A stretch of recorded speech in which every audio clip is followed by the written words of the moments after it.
आज का जो हमारा टॉपिक रहेगा that will B moment of inertia of continuous mass distribution. ये हमारा आज का टॉपिक है।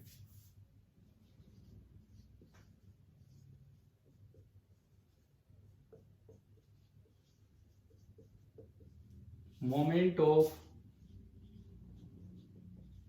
inertia of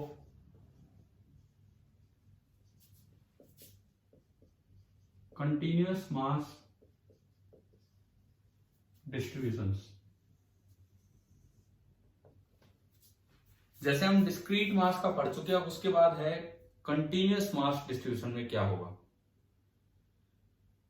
तो पहले तो इसका एक फॉर्मूला बनाए। जैसे मान लो इस पूरे में मास भरा हुआ है, ये कंटिन्यूअस मास है।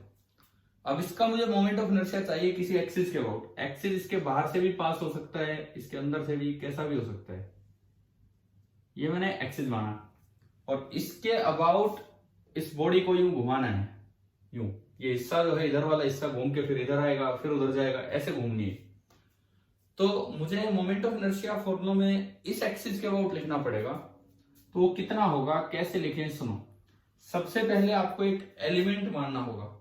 कैसे मानेंगे आप एक एलिमेंट? आप इसके अंदर कहीं भी एक छोटा सा टुकड़ा माना। एलिमेंट वैसे ही मानते हैं जैसे सेंटर ऑफ मास में हमने मानना सीखा है। फिर उसका यूनिटरी मेथड से या नॉन यूनिफॉर्म हो तो उसकी डेंसिटी का यूज करके डीएम लिखेंगे, एलिमेंट का मास लिखेंगे। और फिर हम क्या करेंगे, एक्सिस से उस एलिमेंट की परपेंडिकुलर डिस्टेंस देखेंगे। माना कि वो डिस्टेंस है आर। एक्सिस से उस एलिमेंट की परपेंडिकुलर डिस्टेंस देखेंगे, सपोज वो आर है। तो इस पॉइंट एलिमेंट का मोमेंट ऑफ इनर्शिया क्या होगा? एक पॉइंट मास का क्या होता है किसी एक्सिस के अबाउट? मास इंटू डिस्टेंस का स्क्वायर। तो इस पॉइंट एलिमेंट का तो होगा DM into R square, DM into R square. तो और मोमेंट ऑफ इनर्शिया एक स्केलर क्वांटिटी है, तो टोटल मोमेंट ऑफ इनर्शिया हो जाएगा डीएम इंटू आर स्क्वायर का इंटीग्रेशन। इसे आप ऐसे भी लिख सकते हैं आर स्क्वायर इंटू डीएम, क्योंकि इंटीग्रेशन जब भी लिखते हैं कोई चीज लास्ट में बताई जाती है किसके रिस्पेक्ट में हो रहा है, डीएक्स डीवाई, तो ऐसे ये डीएम। ठीक है, इसमें जो डीएम इंटू आर स्क्वायर है, ये इतना सा पार्ट इंटीग्रेशन से पहले, इंटीग्रेशन से पहले जो है, this is the moment of inertia of element. आपने जो एलिमेंट माना है, आपने जो एलिमेंट माना है, उस एलिमेंट का मोमेंट ऑफ इनर्शिया ये है DM into R square. Element का जो मोमेंट ऑफ इनर्शिया है वो आपका ये हो जाएगा डीएम इंटू आर स्क्वायर। इस पे लिमिट लगा के और फिर इसे कैलकुलेट कर लेंगे कि एलिमेंट कैसे माना उसके हिसाब से। ठीक है, तो करें स्टार्ट ये काम। सबसे पहले कुछ यूनिफॉर्म चीजें लेते हैं, कुछ यूनिफॉर्म चीजों का मोमेंट ऑफ इनर्शिया निकालना सीखते हैं। तो पहला टॉपिक हमारा होगा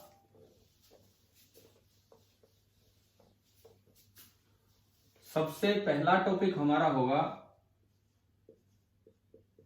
यूनिफॉर्म रोड। एक रोड ली और एक्सिस बताना पड़ेगा। तो अबाउट ए परपेंडिकुलर बाइसेक्टर। एक यूनिफॉर्म रोड का परपेंडिकुलर बाइसेक्टर के अबाउट मोमेंट ऑफ इनर्शिया निकालना है। ये हमारा पहला टॉपिक है। मास दी होगी, लेंथ दी होगी और फिर आपको कैलकुलेट करना है। तो सपोज ये एक यूनिफॉर्म रोड है,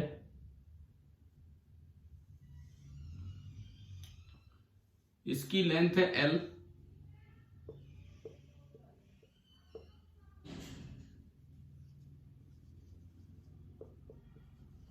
इसका टोटल मास है m, और जो एक्सिस ऑफ रोटेशन है वो है इसका परपेंडिकुलर बाइसेक्टर।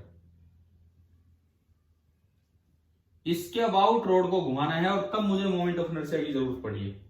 ये है इसका एक्सिस ऑफ रोटेशन। इसके अबाउट मुझे लिखना है भी क्या होगा। तो तरीका तो वही होगा, आपको एक एलिमेंट मानना होगा। हम यहां से किसी x दूरी पे गए, let this be the origin and this be the x axis. तो मैं एलिमेंट मानने के लिए किसी भी x दूरी पे गया। रोड पे आपने एलिमेंट मानना सेंटर ऑफ मास के समय भी सीखा है ना। सेंटर मास जब निकालते थे उस समय, है ना। अब किसी भी एक्स लेंथ पे जाके थोड़ा और आगे जाओ, थोड़ा सा और आगे, एंड इसकी जो लेंथ है दिस इज डी एक्स। ये है असल में डी एक्स लेंथ कैसे होती है, थोड़ा एक्स तक गए, फिर ये पूरी लेंथ है एक्स प्लस डी एक्स, और आपको पता होगा लिखनी तो एक्स प्लस डी एक्स ही होती चाहिए, डी एक्स कम हो चाहिए, ये एक्स बढ़े। अब यहां पे डी एक्स पॉजिटिव है तो इस वजह से ये जो लेंथ है ये डी एक्स होगी। एक्स की लिमिट बोल दो अभी, क्योंकि आगे इंटीग्रेशन में जरूरत पड़ेगी, पूरी रोड को कवर करना है तो एक्स की लिमिट कहां से कहां। यहां एक्स कितना है, एक्स कोऑर्डिनेट इस जगह का माइनस कितना बोलो, सही है, माइनस एल बाई टू। और जब यहां आएंगे तो एक्स की फाइनल लिमिट होगी एल बाई टू। ठीक है, तो ये जो आपका एलिमेंट बना, ये जो एलिमेंट बना ये कितनी दूर है एक्सिस से, ये एलिमेंट जो बना है एक्सिस से कितनी दूर है, ना ना ना उस dx को इग्नोर करो यहाँ पे, क्योंकि वो x प्लस डी एक्स वो हिस्सा, देखो एलिमेंट जहां स्टार्ट हो रहा है वो दूरी बोल दो आप। dx एक छोटी सी लेंथ है, dx इसलिए मानना पड़ता है ताकि मैं dm निकाल पाऊं, ठीक है, क्योंकि डिस्टेंस का स्क्वायर होगा तो dx स्क्वायर में इग्नोर हो जाएगा। तो ये जो डिस्टेंस है जिसको आप r बोलते थे, वो r तो यहां पे है x। अब बात है कि dm कैसे लिखें, यूनिफॉर्म बोला है, यूनिफॉर्म रोड में आप यूनिटरी मेथड लगा सकते हैं, ठीक है। तो देखिए पूरी एल लेंथ का मास है m, यूनिट लेंथ का होगा m बाई एल, और dx लेंथ का होगा m by L into D x, यानी कि मेरे पास जो dm आया, the dm is m by L into D x. अब मुझे मोमेंट ऑफ इनर्शिया लिखना है इस एक्सिस के अबाउट पूरी रोड का, तो I is equal to integral R square DM, ये अभी हमने देखा जो फॉर्मूला है, r का स्क्वायर, r तो आपका x है इस एलिमेंट का, x स्क्वायर, और dm है m by L into D x, ये आया, ठीक है। ये तो आपका ये आ गया, और इस पर अभी लिमिट लगा देंगे। इंटीग्रेशन से पहले आप कॉन्स्टेंट्स बताओ क्या क्या है जो बाहर आ जाएंगे।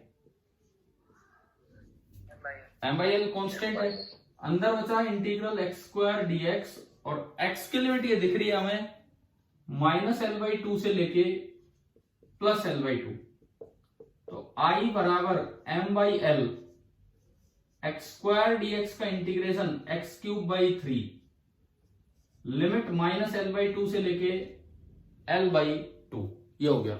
3 आपने बाहर निकाल लिया, I बराबर m by three L, three तो कांस्टेंट है, अपर लिमिट तो एल बाई टू का cube L cube by eight, minus lower limit बनेगी minus L cube by eight, जब आप इसमें पुट करेंगे माइनस माइनस प्लस हो गया, L cube by eight plus L cube by eight, L cube by four, L cube by four.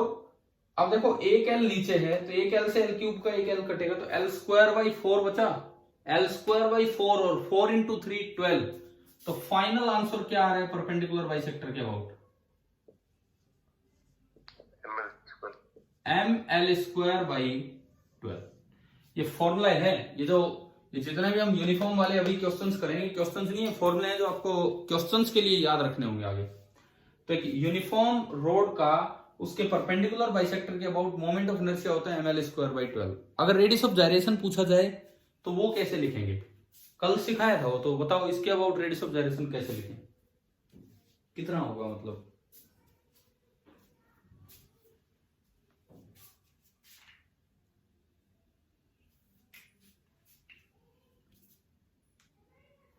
के निकालना हो तो कितना होगा, आई बाई एम का under root, I by M करोगे तो एम से एम कट जाएगा, और जब इसका अंडर रूट लोगे तो एल अपॉन अंडर रूट 12 आ जाएगा। बताओ समझ आया कि नहीं आया, ठीक है। मतलब अगर मैं इस सारी रोड के मास को एल बाई रूट 12 डिस्टेंस दूरी पर रख दूं तो भी मोमेंट ऑफ इनर्शिया यही आएगा। अच्छा ठीक है, अब देखो कल जो थ्योरम्स पढ़ी उसका फायदा क्या हुआ, सवाल में जरूरी तो नहीं कि रोड यूं ही घूमे, हो सकता है कि किसी एक एंड के अबाउट भी रोड को घुमा रखा हो, इस तरह का भी हो सकता है एंड के अबाउट भी। आज मैं ज्यादा क्वेश्चंस पे नहीं जा रहा हूं, मैं एक बार आपको मोमेंट ऑफ इनर्शिया कैलकुलेट करना सिखा रहा हूं और ऐसी चीजों में जिनके फॉर्मूले आपको याद रखने हैं।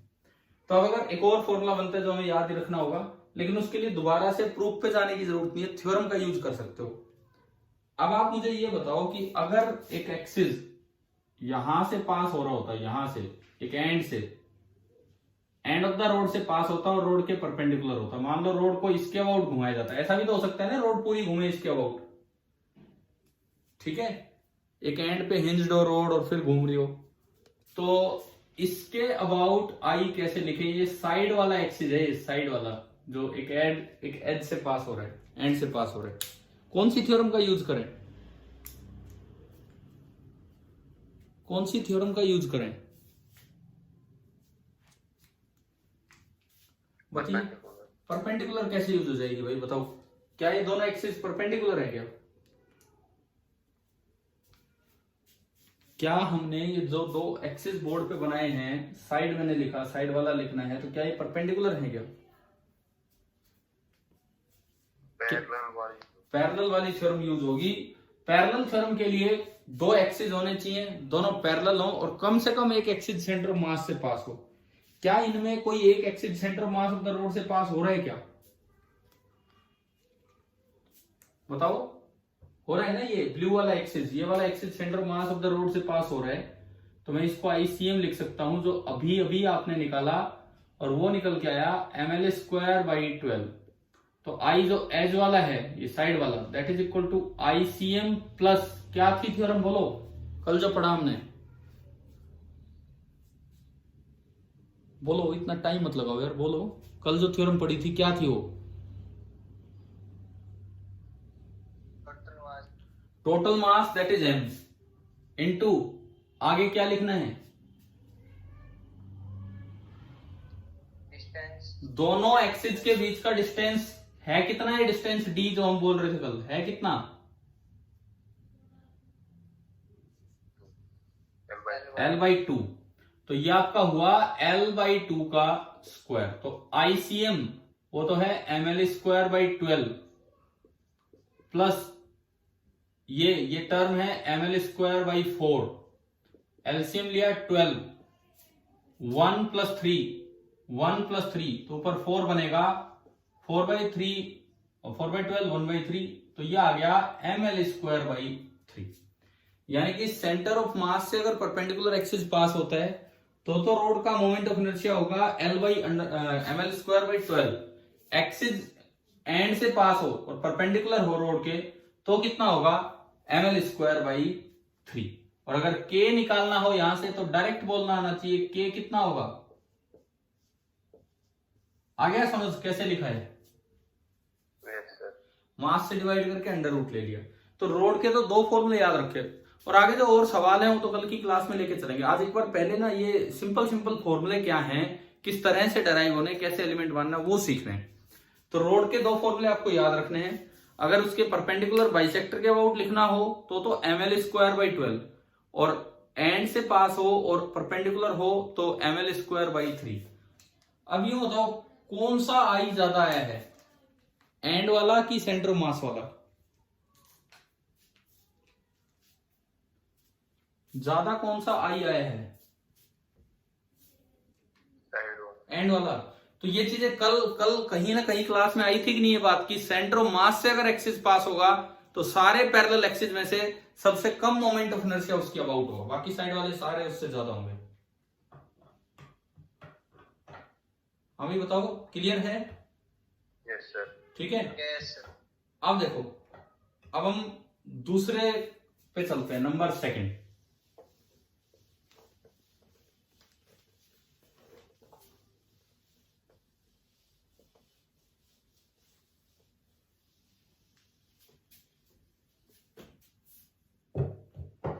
दूसरा हम ले रहे हैं यूनिफॉर्म रेक्टेंगुलर प्लेट।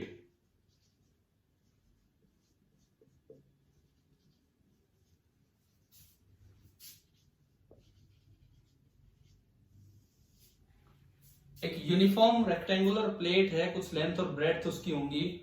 जैसे मान लो ये ये एक प्लेट है,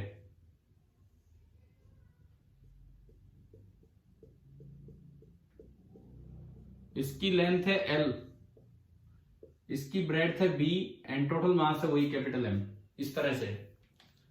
अब अगेन फिर से आपको एक्सिस बताना पड़ेगा कि भाई एक्सिस कहां से पास हो रहा है। तो मान लो चलो एक्सिस यहां से हम लेते हैं कि इसके सेंटर से पास हो रहा है और इसकी ब्रेड्थ वाली साइड के पैरेलल है। जैसे ये एक्सिस आपको दिया गया है, ये एक्सिस है जो सेंटर से पास हो रहा है और ब्रेड्थ वाली लाइन के पैरेलल है।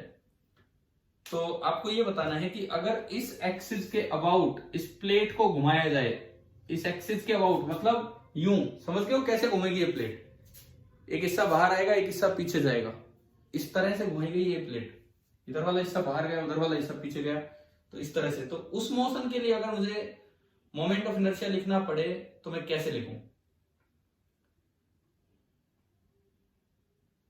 तो गया ना समझ कौन सा क्या माना है हमने, एक्सिस।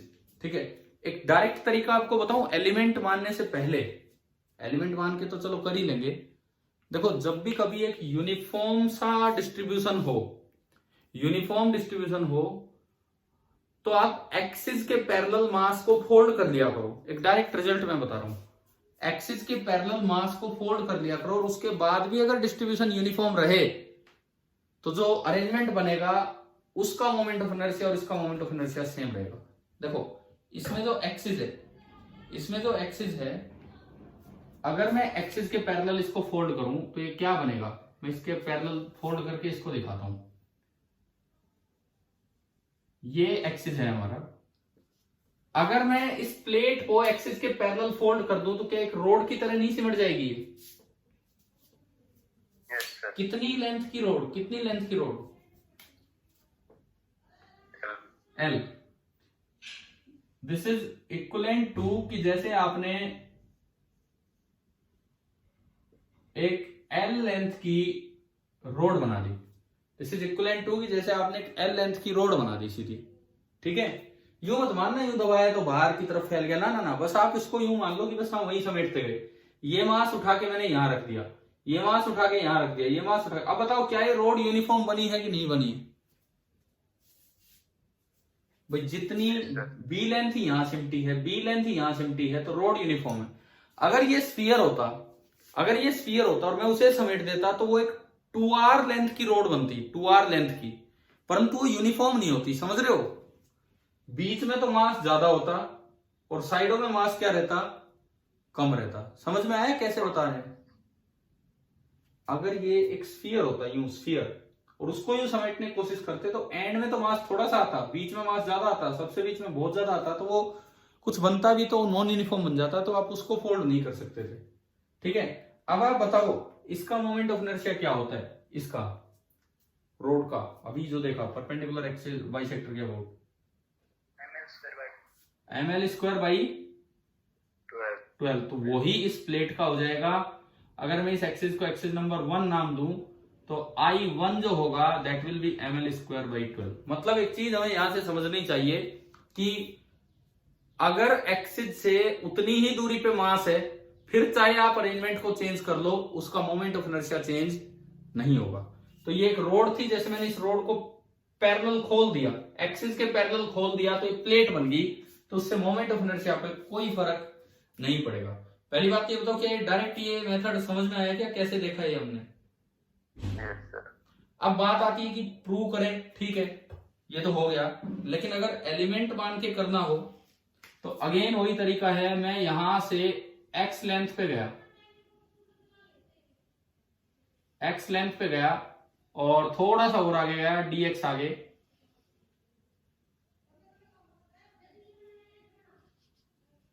dx आगे और गया एक एलिमेंट मानने के लिए। एक प्लेट बन गई, प्लेट, उसका मास बताओ पहले तो।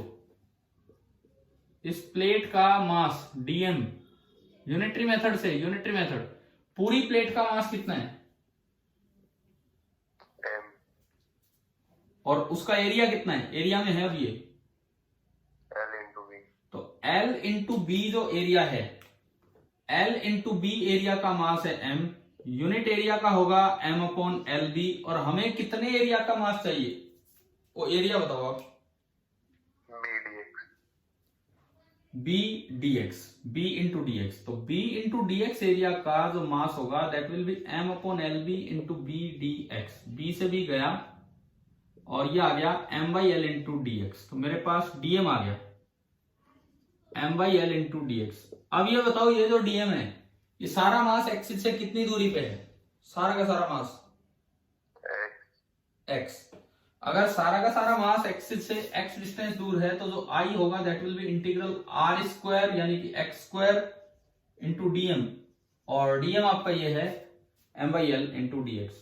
अब ये देखो ये वही सेम बन गया, एम बाई एल बाहर आया, एक्स स्क्वायर का एक्स क्यूब बाई 3 और लिमिट वही लगेंगी। देखो यहां से अगर मैं लिमिट लगाऊं तो ये लिमिट आपकी थी M by L into X square D X minus L by 2 से लेके एल बाई 2, तो M by L into X cube by 3 and limit होंगी माइनस एल बाई 2 से लेके एल बाई 2, 3 बाहर आया M by 3 L, upper limit L cube by 8 minus minus plus हो जाना है L cube by 8, L cube by 4 and ultimately ये बचेगा M L square by 12।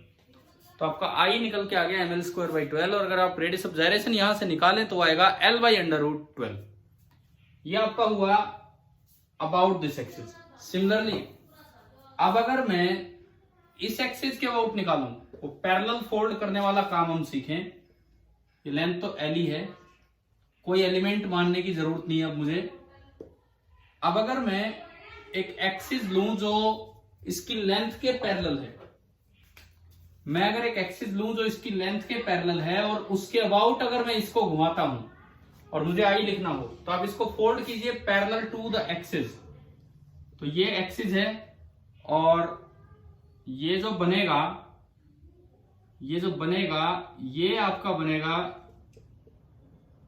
B length की एक रोड, और परपेंडिकुलर बाइसेक्टर के अबाउट जब आप निकालेंगे तो ये हो जाएगा एम बी स्क्वायर बाई 12। तो ये फोल्ड करने वाला मेथड हमारी समझ आना चाहिए कि भाई किस तरह से हम फोल्ड करके आगे बढ़ रहे हैं। और अगर प्लेट का सेंट्रल एक्सिस हो, मान लो तीसरा मैं बताऊंगा आपको कि इस रेक्टेंगुलर प्लेट का एक एक्सिस जो है वो that is perpendicular to the plane of plate and passing through the center, perpendicular to the plane of plate and passing through the center। Suppose कीजिए ये है perpendicular to the plane of plate and passing through the center, ये है इस तरह से, ये plate थी वही, एक्सिस ये है यहां से पास हो रहा है। तो आप एक काम करो, इस एक्सिस को बोल दो एक्स एक्सिस, इस एक्सिस को बोल दो वाई एक्सिस, और जो यहां से पास हो रहा है that is Z. Perpendicular axis theorem अगर मैं लगाऊं तो I Z is equal to I X plus I Y. ये लेंथ एल थी, ये ब्रेड्थ बी थी। अभी हमने देखा जब आई एक्स निकालेंगे तो एक्स के पैरेलल फोल्ड करोगे तो बी लेंथ की रोड बनेगी, तो आई एक्स तो हो जाएगा M B square by 12। Similarly जब वाई के पैरेलल आप फोल्ड करोगे तो एक एल लेंथ की रोड बनेगी और उसके परपेंडिकुलर बाइसेक्टर हो जाएगा तो ये बनेगा एम एल स्क्वायर बाई 12। तो यानी कि अगर इस सेंट्रल एक्सिस के अबाउट मुझसे पूछा जाए तो वो आ गया M by 12 into L square plus B square. और अगली चीज नंबर 3, अगर यूनिफॉर्म रेक्टेंगुलर प्लेट की बजाय एक स्लैब है, रेक्टेंगुलर स्लैब, कुछ थिकनेस की एक स्लैब है, rectangular slab of some thickness, और एक्सिस परपेंडिकुलर है लेकिन उसका कोई एक प्लेन तो होगा नहीं, उसके सेंटर से पास हो रहा होगा एक्सिस। मैं क्या दिखाना चाह रहा हूं आपको, देखिए सपोज इसी की मैं कुछ थिकनेस बना दूं इस तरह से आपने कुछ थिकनेस बना दी और ये एक स्लैब बन गई एच थिकनेस की स्लैब, और एक्सिस वही है जो इसके सेंटर से पास हो रहा है, ये एक्सिस है, एच के पैरेलल है, ये एक्सिस एच के पैरेलल है, मास है।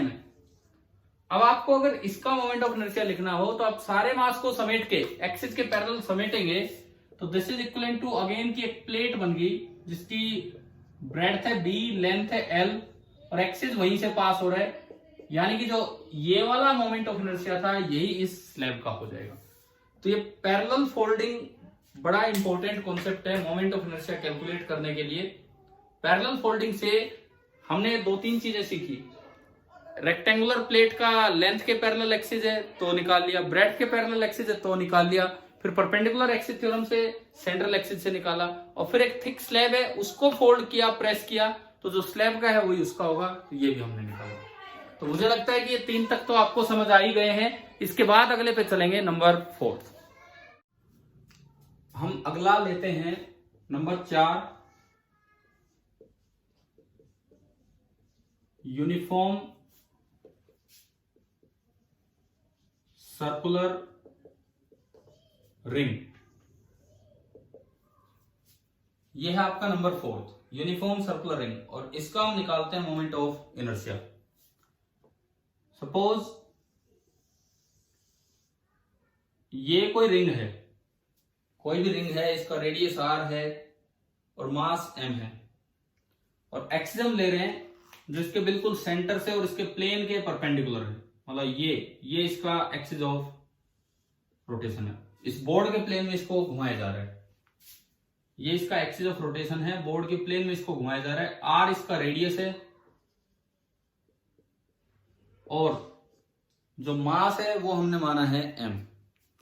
r तो इसका रेडियस है और इसका जो मास है वो हमने मान लिया है m। इस तरह से अब आपको बताना है कि इसका सेंटर ऑफ मास इसका moment of inertia about this axis कितना होगा।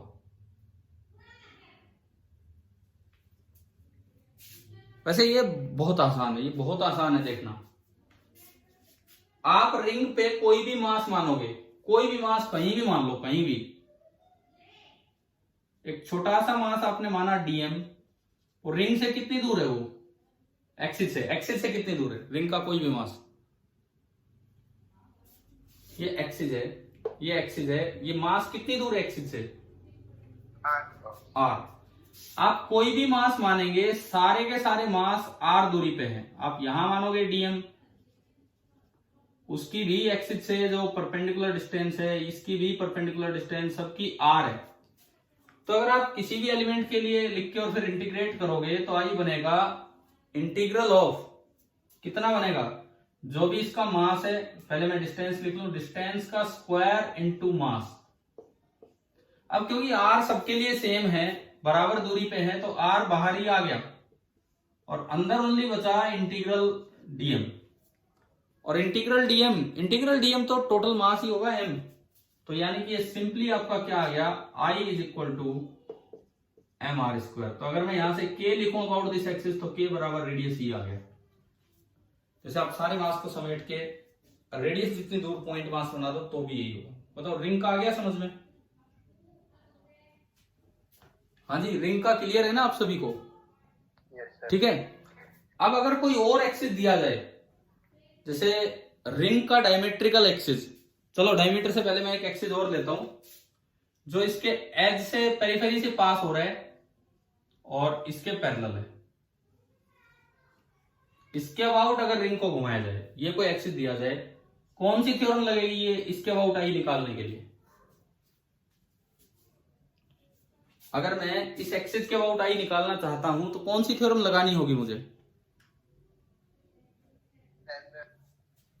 Parallel axis theorem. तो I side that is equal to I centre of mass plus total mass into distance का स्क्वायर। डिस्टेंस कितना है, परपेंडिकुलर डिस्टेंस दोनों एक्सिस के बीच का,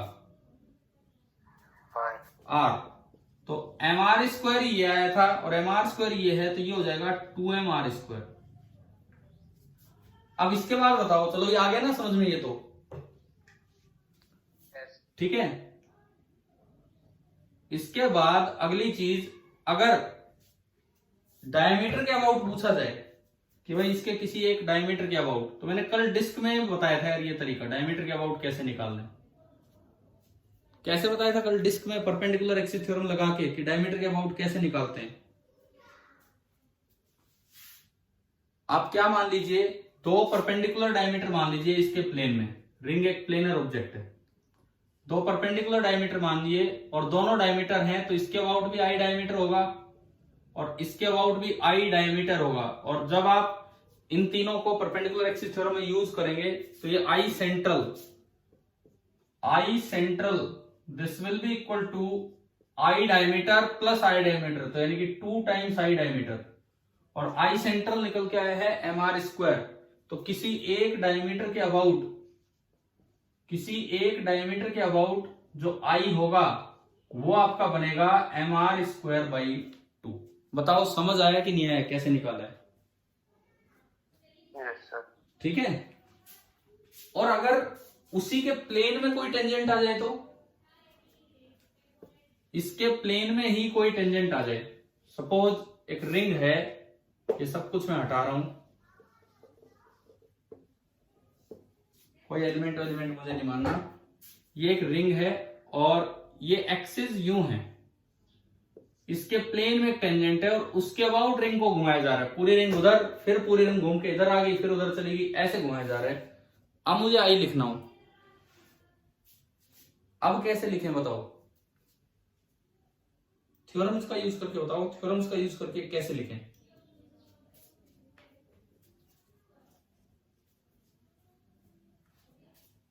अभी अभी आपने इसके अबाउट निकाला है, इसके अबाउट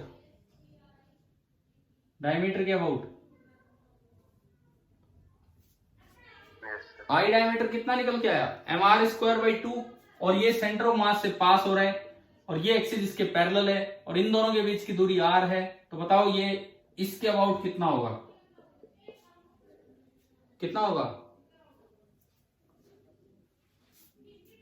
आई अबाउट डायमीटर, ये तो आईसीएम है, आईसीएम आपका आया M R square by 2 parallel axis theorem plus total mass है m इंटू डिस्टेंस का स्क्वायर, और डिस्टेंस है r स्क्वायर, तो ये आपका हो गया 3/2 एम आर स्क्वायर। समझ में आया? ठीक है ना? थ्योरम्स यार, ये थ्योरम्स लगाना हम सीख रहे हैं धीरे धीरे। देखो पहले सेंटर के अबाउट तो फॉर्मूला निकाला, ये आया, फिर डायमीटर के अबाउट निकले, एक टेंजेंट यहीं से ली, उसके अबाउट गए, फिर डायमीटर से इसके अबाउट गए, तो अलग अलग एक्सिस आ सकते हैं, अलग अलग चीजें आपको ये निकालनी आनी चाहिए। स्टैंडर्ड फॉर्मूला एक ही याद रखना है इसमें रिंग में, कि सेंट्रल एक्सिस जो इसके प्लेन के परपेंडिकुलर होता है उसके अबाउट जो आई होता है वो होता है एम आर स्क्वायर। ठीक है। अब इसका फायदा देखो कहां पे होगा। मान लो आपको यूं दे दिया जाए, आपने रिंग का याद किया, और अब वो देखो डायरेक्ट कहां यूज हो सकता है। आपको दिया गया यूनिफॉर्म होलो सिलेंडर, ये आपको दिया गया है यूनिफॉर्म होलो सिलेंडर, एक इस तरह का सिलिंड्रिकल पार्ट है,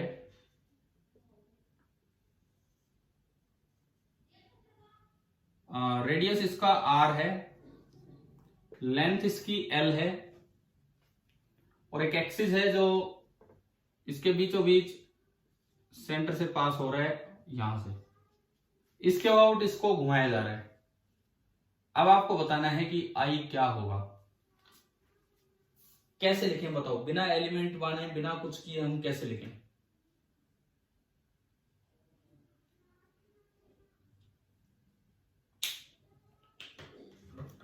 जो सर्कुलर पार्ट है इसका तो हमें पता ही है, एम आर स्क्वायर हो जाएगा। कैसे कैसे किसका पता है हमें? एम आर स्क्वायर होगा। अभी हमने एक चीज सीखी थी कि आप एक्सिस के पैरेलल पूरे मास को समेट सकते हैं मोमेंट ऑफ इनर्शिया लिखने के लिए। तो मैं इसको उठा के एक्सिस के पैरेलल चलूंगा, यहां ले आया, बाहर वाले को उठा के बाहर ले आया, पीछे वाले को उठा के उधर ले गया, बिल्कुल पीछे वाले को उधर। तो यार ये बताओ ये क्या बनेगी जब आप इसको एक्सिस के पैरेलल फोल्ड कर दोगे? तो रिंग बनेगी कि डिस्क बनेगी? रिंग बनेगी। यूनिफॉर्म बनेगी कि नहीं बनेगी बताओ?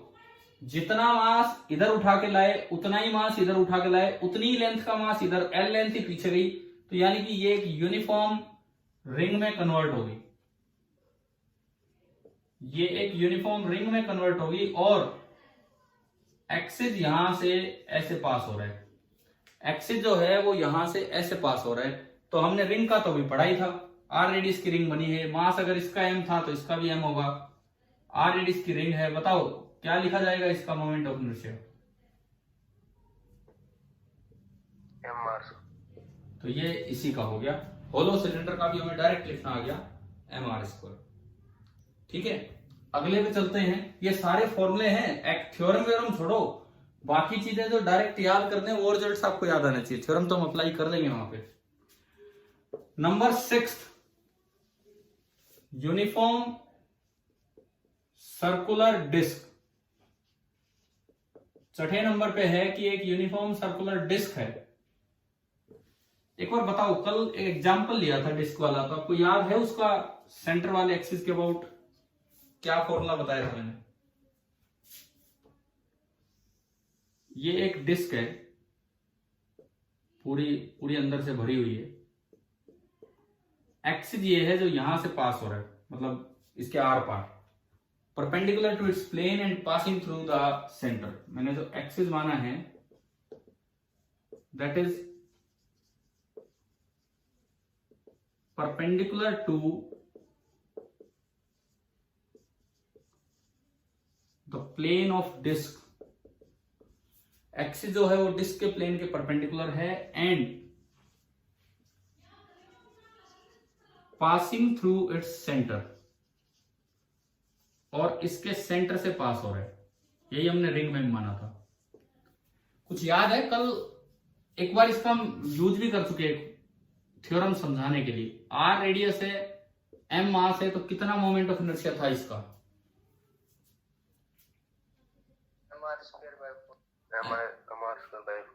mr²/4 तो नहीं था यार, 4 तो बाद में आया था जब डायमीटर के अबाउट निकालना सिखाया था परपेंडिकुलर एक्सिस थ्योरम लगा के। कितना था? mr²/2। अच्छा, मैं बीच में एक बार रुक के आपसे एक और बात जो मुझे अभी ध्यान आया, जो रिजल्ट है, रिजल्ट आपने देख लिया होगा सभी ने आपका पिछले टेस्ट का। यस। ठीक है, फिजिक्स टॉपर आपकी क्लास से ही आ गए, बी सेक्शन से, आपके स्कूल से। हाँ भी बताओ, रिजल्ट देखा है ना आपने? फिजिक्स में Yes, फिजिक्स में किस बच्चे ने टॉप किया है? फिजिक्स में किस बच्चे ने टॉप किया है?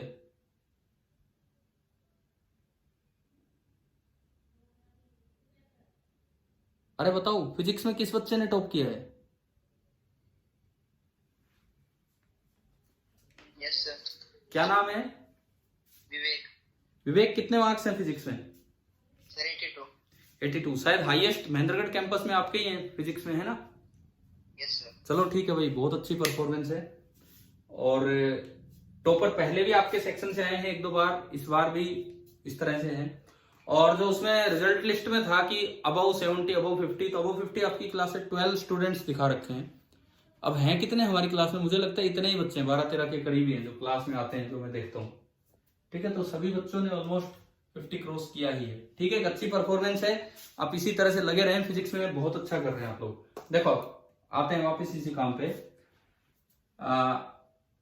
एक्सिस इसके परपेंडिकुलर है और आपको अब इसका मोमेंट ऑफ इनर्शिया बनाना है। क्या बनेगा? तो एलिमेंट मानना हमने डिस्क में सीखा था, कभी सेंटर ऑफ मास के समय एलिमेंट मानना हमने डिस्क में सीखा था। सेंटर ऑफ मास के समय कैसे कैसे मानते हैं? आप यहां से किसी भी एक्स रेडियस पे चले जाओ, चाहे स्मॉल आर पे चले जाओ, कैसे भी आप बोल सकते हो, किसी भी स्मॉल आर रेडियस पे चले जाओ और एक रिंग बना दो। स्मॉल आर रेडियस की एक रिंग बना दो। एलिमेंट दिखाना है तो उसका कुछ मास चाहिए, तो थोड़ी सी थिकनेस लेनी होगी, और वो थिकनेस मैंने बोल दी डी आर। ये लो, ये थिकनेस हमने बोल दी डी आर। ये बना, ये हमारा एलिमेंट बना। ठीक है, एलिमेंट एक रिंग बना। ये जो एलिमेंट है, this element is a ring जिसका की रेडियस है आर, थिकनेस है डी आर, एंड मास में बोलता हूं डी एम। तो एक बार मास लिखवाओ कि इसका मास कितना होगा अगर पूरी डिस्क का m है तो, यूनिटरी मेथड से, क्योंकि यूनिफॉर्म है डिस्क। पूरे का एरिया कितना, पूरे का कंप्लीट डिस्क का कंप्लीट डिस्क का एरिया है पाई कैपिटल R स्क्वायर और इसका मास है m। यूनिट एरिया का जो मास होगा that will B m upon pi R square. अब हमें कितने एरिया का मास चाहिए, वो एरिया कितना उस स्ट्रिप का,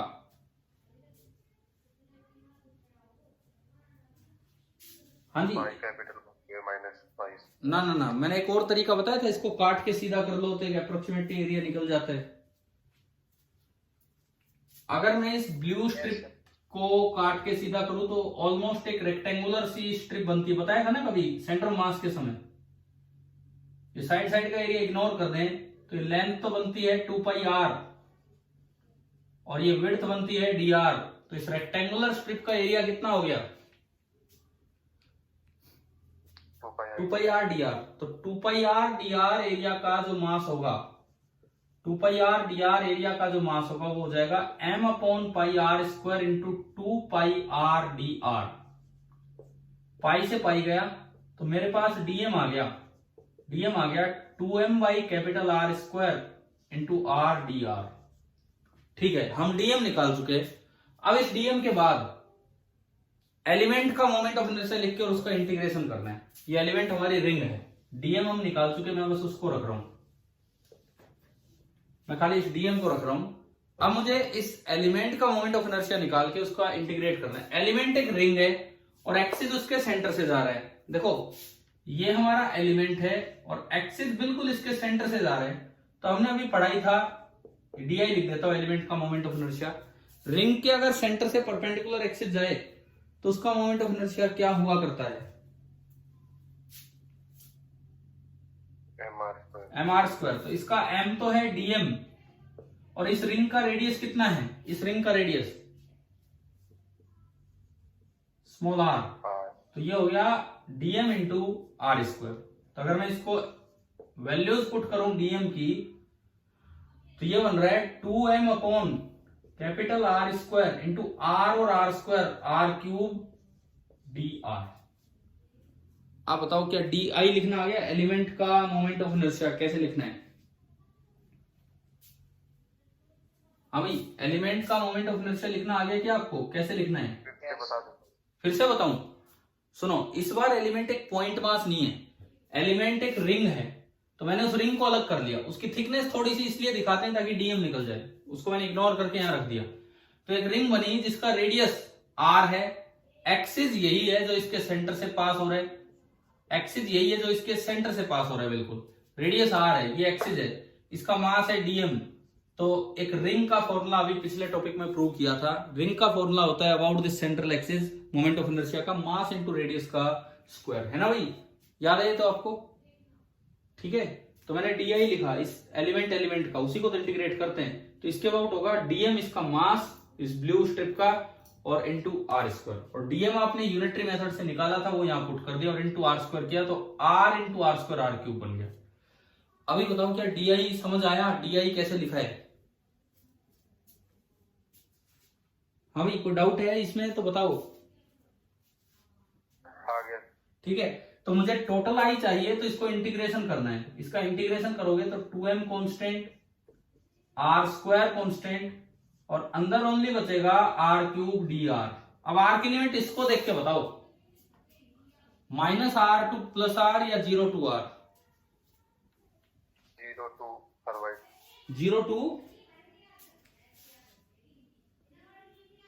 0 टू कहां तक। अगर आप बिल्कुल यहां देखते हो, बिल्कुल स्टार्टिंग में, तो r इनिशियल है 0, और अगर आप बिल्कुल एंड में पहुंचोगे तो अपने आप ये पूरी कवर हो जाएगी और r फाइनल आपका बनेगा। लास्ट जो रिंग बनेगी वो पूरी स्ट्रिप को, पूरी डिस्क को कवर कर देगी, तो r फाइनल होगा कैपिटल R। तो ये जो लिमिट आनी है ये बनेगी 0 से लेके r, ये जो लिमिट आनी है बनेगी 0 टू कैपिटल R। बताओ समझ आया यहां तक, लिमिट आ गई समझ, है ना। अब आपने इसको सोल्व किया तो 2m/r² तो बाहर है, r³ का इंटीग्रेशन क्या होगा, r⁴ divided by 4, r⁴ divided by 4, और जब लिमिट पुट करोगे तो कैपिटल r⁴/4 बचेगा। बताओ क्या आंसर आ गया, mr²/2, यानी कि एक डिस्क का सेंट्रल एक्सिस के अबाउट मोमेंट ऑफ इनर्शिया होगा mr²/2। अब आप सारे बता सकते हो थ्योरम से, सेंट्रल एक्सिस के अबाउट mr²/2, तो इस टेंजेंट के अबाउट कितना होगा, पैरेलल एक्सिस थ्योरम से बोलो। अगर इसके अबाउट mr²/2 तो इसके अबाउट कितना होगा,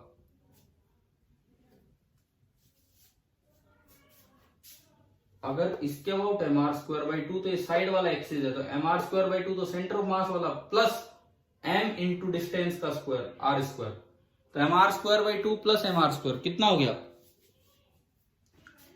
अरे बोल जाओ, 3/2 mr²। समझ में आया? ठीक है। दूसरा, अगर इसके अबाउट mr²/2 है तो डायमीटर के अबाउट कितना होगा, कल करवाया है mr²/4, वो परपेंडिकुलर एक्सिस पर, आई डायमीटर प्लस आई डायमीटर बराबर ये आई परपेंडिकुलर, तो वो आ गया mr²/4। समझ आ गया? ठीक है। और अगला, अगर इसके अबाउट mr²/4 है तो इस टेंजेंट के अबाउट कितना होगा, इस टेंजेंट के अबाउट, इसके प्लेन में जो टेंजेंट है जिसके अबाउट ये यूं घूमेगा पूरा, mr²/4 तो इसके अबाउट है जो सेंटर ऑफ मास से पास हो रहा है, plus m into this distance का स्क्वायर, अगर आप इसके अबाउट निकालना चाहते हैं तो, और अगर आपको ये पता है तो बताओ कितना है इसके अबाउट, कितना बन रहे हैं, mr²/4 तो इसके अबाउट है जो सेंटर से पास हो रहा है, और प्लस mr²। ओके, तो जब आप इसके अबाउट लिखेंगे, इस एक्सिस के अबाउट, तो वो बन जाएगा 5/4 mr²। बताओ समझ आ गया कि नहीं? तो मुझे लगता है डिस्क में तो ये जो डिफरेंट केसेस थे विद प्रूफ आपको समझ आ ही गए हैं कि भाई किस तरह निकालना था। एक बार DI फिर से बता दो सर। ठीक है, ये जो बीच वाला जो पहला जो टॉपिक था वो पहले वाला ही पूछ रहे ना, स्टार्टिंग ही तो पूछ रहे हो आप, जब इस एक्सिस के अबाउट हम निकाल रहे थे। Yes sir. देखो एलिमेंट कैसे माना पहले वो सीखिए, क्योंकि पीछे अभी तक जो एलिमेंट माने उसमें डायरेक्ट हम लिखते थे I = dm × r², I = dm × r², हम सीधा लिख दिया करते। अभी देखो एलिमेंट कैसे मान के DI कैसे लिखा। ये एक डिस्क है पूरी भरी हुई है, ये सेंट्रल एक्सिस है जो इसके आर पार जा रहा है। हमने एलिमेंट ऐसे माना कि मैं यहां से किसी r रेडियस पे गया और मैंने एक रिंग बना दी। अब वैसे तो ये रिंग मुझे उठानी है DI लिखने के लिए और फिर उसका इंटीग्रेशन करना है, क्योंकि DI होता है moment of inertia of the element, लेकिन उसका कुछ मास चाहिए तो उसके लिए मुझे थोड़ी सी थिकनेस लेनी होगी, और मैंने मान लिया था कि वो थिकनेस है dr।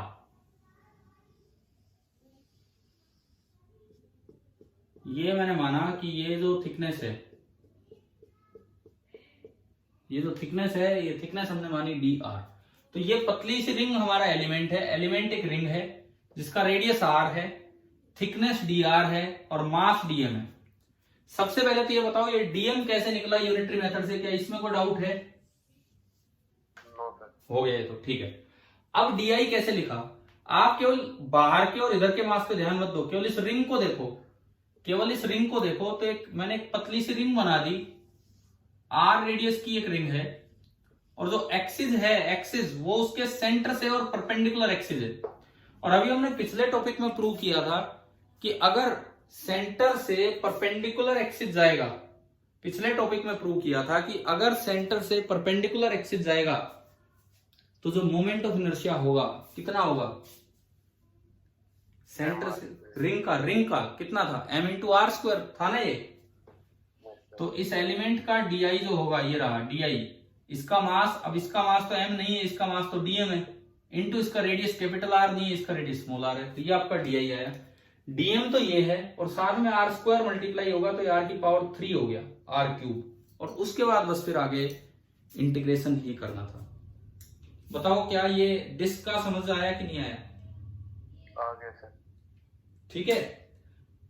अब डिस्क का फायदा कहां होगा, अगर सॉलिड सिलेंडर आ जाए, अगर सॉलिड सिलेंडर आ जाए तो हमें डिस्क वाला फायदा देगा। कैसे, देखिए नंबर 7, 7वें नंबर पे मैं ले रहा हूं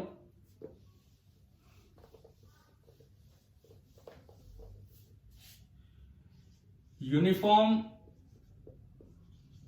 सॉलिड सिलेंडर, ये आपका नंबर 7 है।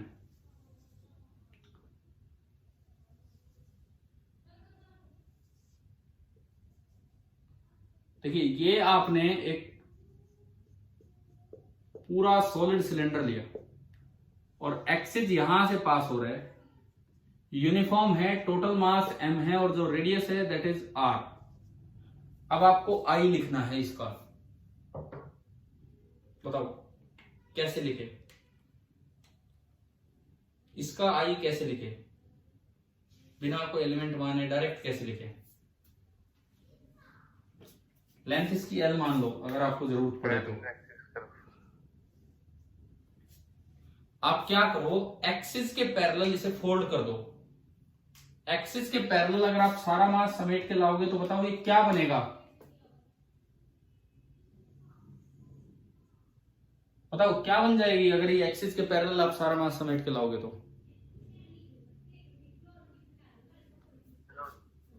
बताओ बताओ बताओ। डिस्क। नीचे अगर मैं देखता हूं तो एक डिस्क ही बनेगी, आर रेडियस पे आके ये सारा मास सिमट के रह गया। यूं मत कहना इसको यूं दबाया ये बाहर फैल जाएगा, ना ना, आपको मास उठा उठा के लाना है, ये मास उठा के लाना है। क्या यूनिफॉर्म डिस्क बनेगी कि नहीं, अगला सवाल ये है, क्या ये यूनिफॉर्म डिस्क होगी कि नहीं। हर जगह एल लेंथ का मास आके सिमटा है, हर जगह एल लेंथ का मास आके सिमटा है, इसका मतलब हर जगह मास सेम है। तो ये जो बना, ये जो यहां पे बना, this is a uniform disc. और एक यूनिफॉर्म डिस्क का जो मोमेंट ऑफ इनर्शिया होगा कितना होता है, mr²/2 इस एक्सिस के अबाउट, यानी कि इस सॉलिड सिलेंडर का भी कितना हो जाएगा, mr²/2। बताओ ये डायरेक्ट लिखना आ गया कि नहीं। एलिमेंट मान के भी आप कर सकते हो, एलिमेंट मान के भी कर सकते हो, लेकिन डायरेक्टली भी आपको आना चाहिए, ठीक है। अब अगले जो 2 हैं मैं आपको होमवर्क के लिए दे रहा हूं, नेक्स्ट 2 आपको होमवर्क के लिए दे रहा हूं। Number 8 uniform spherical shell. Shell का मतलब होलो है कि सॉलिड है,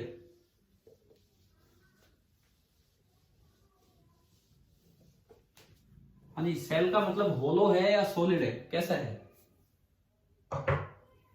गोला है, कैसा है, होलो है कि सॉलिड है, होलो।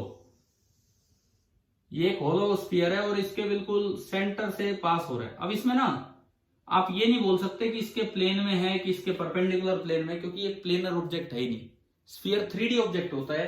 तो ये एक्सिस और ये एक्सिस अलग नहीं है। डिस्क और रिंग में ये उसके प्लेन में डायमीटर होता था और ये उसका परपेंडिकुलर होता था, यहां दोनों ही सेंटर से पास होंगे, कोई उसका प्लेन तो है ही नहीं।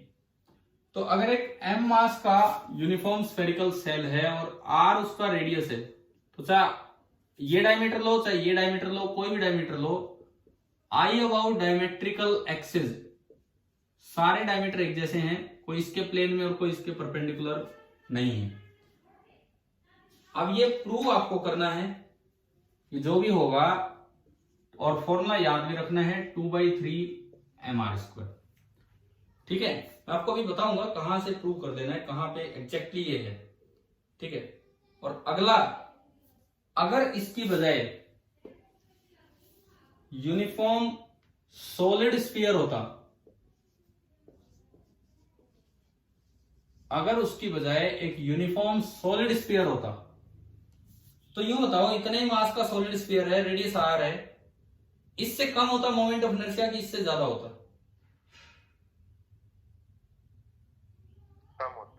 कम होता, क्योंकि अब मास थोड़ा अंदर आ गया है, मास थोड़ा अंदर आ गया है तो इससे कम होता। तो ये जो मोमेंट ऑफ इनर्शिया होगा वो आपका हो जाएगा 2/5। डिनोमिनेटर बढ़ गया तो ये थोड़ा सा कम हो गया। ये दो फॉर्मूले याद रखने, ये दो फॉर्मूले प्रूव करने हैं। अब एक काम करो, एक बार एचसी वर्मा बुक निकालो, एचसी वर्मा बुक, और पेज नंबर 175 पे आ जाओ। HC Verma part first concepts of physics by doctor HC Verma, part first, page number 175, theory part में। बुक है ना आपके पास कि नहीं है? ठीक है, खोल ली बुक, जहां मैं बोल रहा हूं, पेज नंबर 175।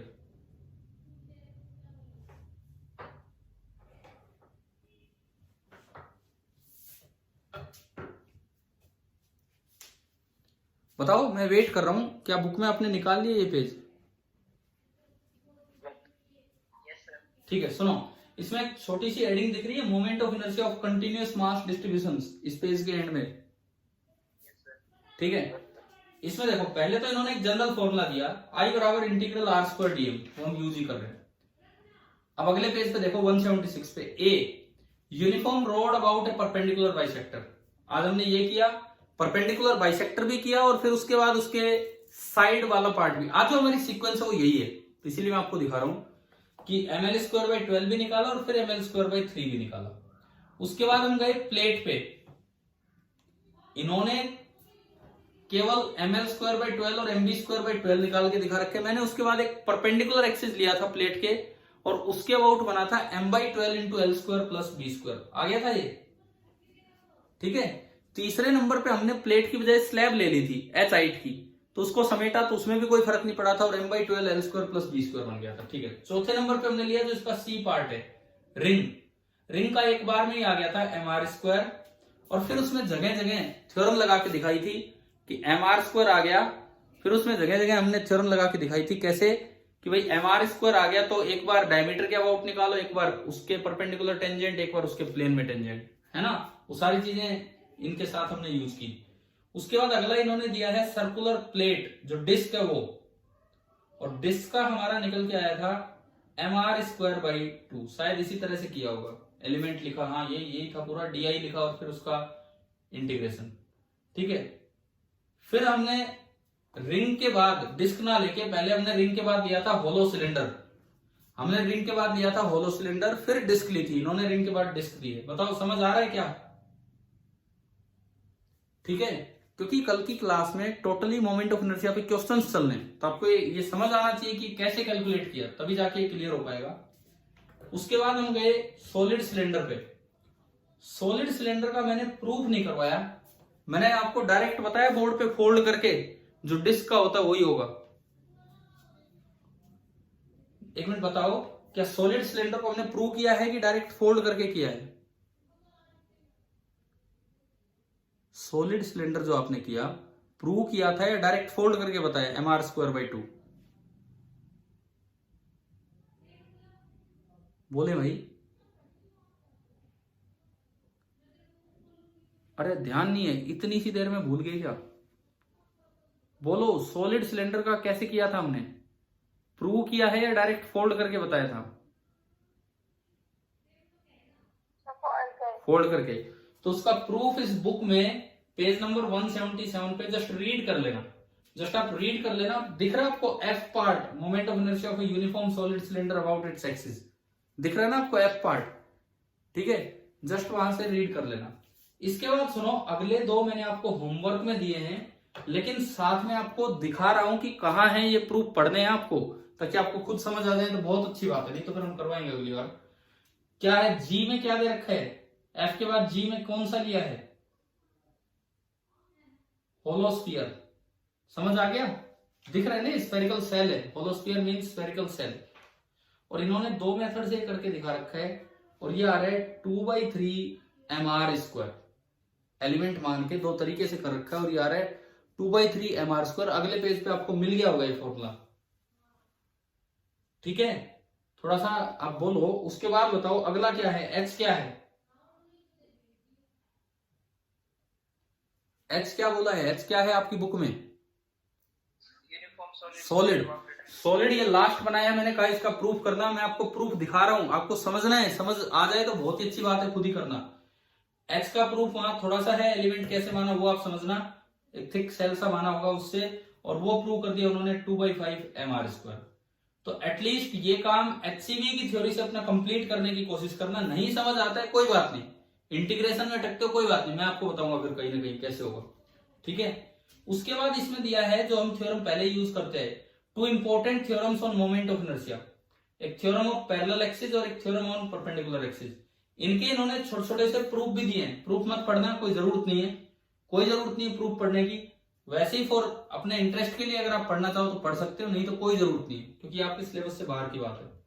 उसके बाद एग्जाम्पल 10.10 एंड 11 ये है, एंड देन आपका दिया है रेडियस ऑफ जाइरेशन, जो हमने कल स्टार्टिंग में ही पढ़ दिया था। तो आपका जो आज का होमवर्क रहेगा वो ये है कि HC वर्मा से ये जो मोमेंट ऑफ इनर्शिया कैलकुलेशन है, एक बार आप ये रीड करना, वैसे मैंने करवा दिया, 1-2 पार्ट बचे हैं। आपका होमवर्क ये है कि एक तो HCV पेज नंबर 175 पे है ना, ये स्टार्ट हो रहा है, ठीक है, 175 पे calculation of moment of inertia. हमने पहले एक बीच का पार्ट उठाया मोमेंट ऑफ इनर्शिया, यहां से हम चल रहे हैं, और यहां से लेके और पेज नंबर 180 पे है रेडियस ऑफ जाइरेशन। इस टॉपिक तक आपको थोड़ी एक बार देख लेना है, जो टॉपिक नहीं हुआ है वो देख लेना है। थ्योरम्स के प्रूफ मत करना, बीच में 2 सोल्ड एग्जांपल आए हैं चैप्टर के अंदर, वो भी अपने ट्राई करना, ठीक है, क्लियर है। अभी कल की पूरी क्लास मोमेंट ऑफ इनर्शिया पे चलेगी, और मोमेंट ऑफ इनर्शिया कैलकुलेट करना सीखेंगे क्वेश्चंस में, इन फॉर्मुलों का यूज करते हुए, हम मोमेंट ऑफ इनर्शिया कैलकुलेट करना सीख रहे होंगे, ठीक है। अगर इसमें एक्सरसाइज में मैं अगर बात करूं, कहीं मोमेंट ऑफ इनर्शिया कैलकुलेशन है, हाँ बिल्कुल है, एक्सरसाइजेज में आप आओ, पेज नंबर 196, HCV की एक्सरसाइजेज में पेज नंबर 196, क्वेश्चन नंबर 9 है मोमेंट ऑफ इनर्शिया कैलकुलेशन पे, क्वेश्चन नंबर 10 है मोमेंट ऑफ इनर्शिया कैलकुलेशन पे, 11th है, 12th है, 13th है, 14th है, 15th है, 16th भी है, 17th नहीं है, 16th तक एक्सरसाइजेज में आपको कर लेने हैं question number 9 to 16, page number 196, question number 9 to 16। भाई ये बताओ, ये कल के लिए होमवर्क है, समझ आ गया है कि नहीं? ठीक है, ये करोगे प्लस 2 प्रूफ जो आपको रीड करने हैं, समझ आ जाते हैं बहुत अच्छी बात है, नहीं तो हम कल बताएंगे। अगर सबको ही समझ में आ जाए तो मुझे बताने की जरूरत भी नहीं पड़ेगी, मैंने आपको एग्जैक्ट आइडिया दे दिया कि कहाँ ये है। तो कल हम मोमेंट ऑफ इनर्शिया को ऑलमोस्ट फिनिश करने का काम करेंगे, ताकि रोटेशनल मैकेनिक्स की शुरुआत कर सके। अभी उसके लिए एक प्रिलिमिनरी एक्टिविटी है ये, कि कुछ क्वांटिटीज को हम समझ रहे हैं कि भाई क्या है जिनकी जरूरत आगे पड़ेगी, देन हम rotational dynamics and kinematics and dynamics उनकी तरफ चल रहे होंगे, ठीक है। Thank you.